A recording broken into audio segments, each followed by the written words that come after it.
Hello, everyone. My name is Anne-Joëlle, and many people call me AJ.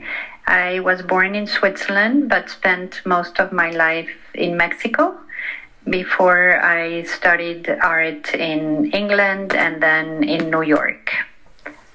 Great. And so, do you feel like living in different places kind of influenced the way you make art? And I mean, I know you always look at art wherever you go. So, has that been kind of formative for you? It has, but I think the main thing that defines my art is really the colors from Mexico. And that's very much my signature. So I do like to paint places. Thing about my art is really color. Yeah. That comes from Mexico and the vibrancy of the color. Totally. And so that kind of is perfect connection to this first picture, which is El Mercado. Yeah, so that one is from a series. I like to work by series. And this one is from a series of marketplaces and very local scenes in Mexico. It's an oil pastel on wood. And this one traveled to Florence for the Biennale many years ago.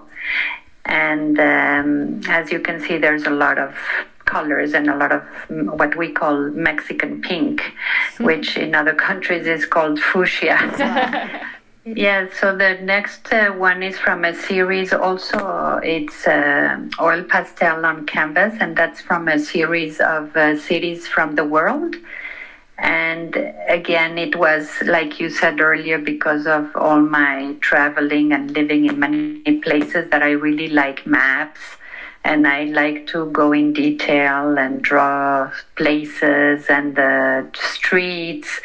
And so this one was a commission for a lady who wanted to give it to her husband for their anniversary, wedding anniversary. So it was very special with all their specific places in Paris and some notations. And so that's that one. Okay, so tell us, this is started as a monoprint or a print that you were doing, or tell us about this project that you were doing. So number 3 is originally a monotype and printed first as a monotype and then as a lithograph. And the idea was that I was working with Charles from the Printing Museum here in Houston. And then the museum had a fire and they were collecting money to try to help. And so I had the idea to put this lithograph into a scarf. And what you see there is actually the scarf. So you need a very good photo of your art that then gets digitalized, and sometimes you need to do a little bit of Photoshop, but I try to not touch it because I really want the original art to show. And then the actual manufacturing was done in France, in the place where they do only silk, because I wanted very high quality. And so that's the museum. It's called West Clay because that's the street of where the museum is.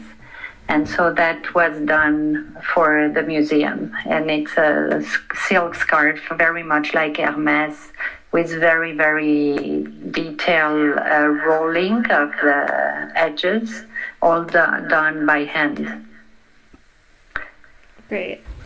And was this kind of what started it all for you? I mean, is this what started kind of moving you into scarf making after that, or did you kind of take a while? No, I had some other, I launched, before this one, I had launched a collection of 7 scarves, but also at the Printing Museum. So if you go to number 4, that's a painting more recent, a few years back, and I work a lot with collage, and this is oil with paper, like paper mache. And then if you go to number 5, that's how you move from an original to the scarf.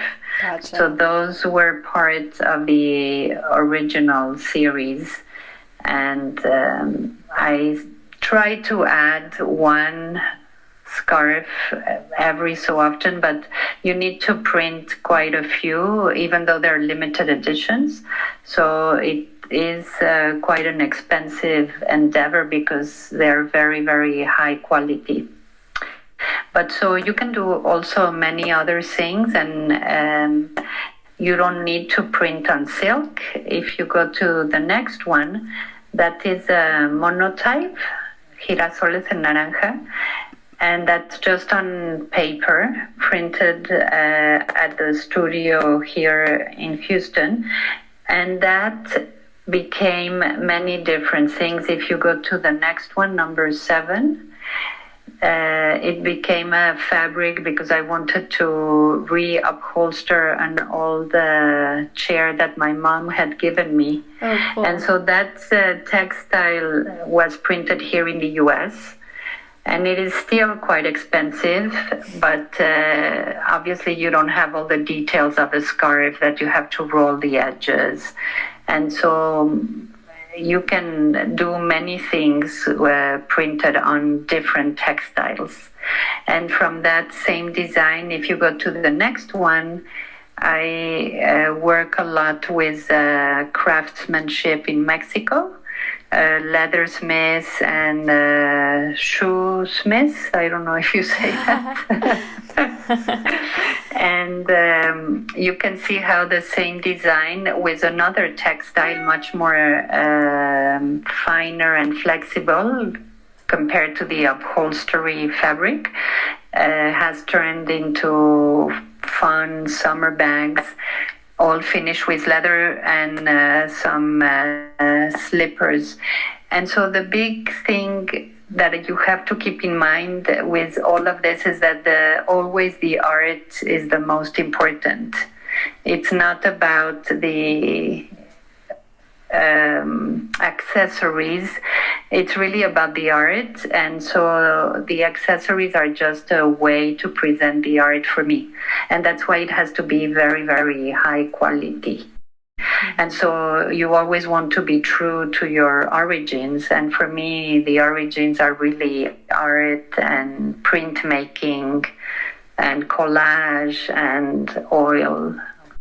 And so the next one is my Instagram. So just in case you want to see more things, because there is no end to the creativity, I want to tell you that there is always hope, even if you don't know what you're going to do with your art. Because when I was about a bit younger than you at the baccalaureate, I took drawing as an elective. And at the exam, I had an F. I flunked. It was so bad that they barely gave me a few points for having participated. I didn't know that. But so many, many years later, after a lot of work, because I think art is not about just being talented, because it is about working and working and working and working. It is a job. And it's frustrating, but sometimes for one good print, I have to print 20 or even more. And so that takes me to the last one, the number 10, which is called recycled monotypes.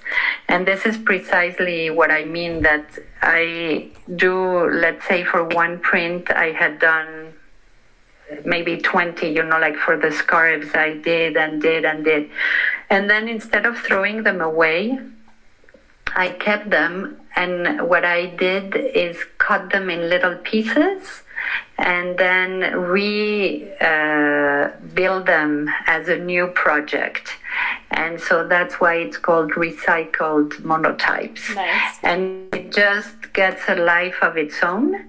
And this one is the basis for the new collection that I am launching of blouses and dresses, because now I'm changing a little bit from scarves to do something more useful, because many people nowadays, they don't necessarily use scarves, you know. It's very common in Paris and London, but maybe in the US it's not as common. So I have moved a little bit towards things like little blouses or little dresses that people might want to use more easily than a scarf.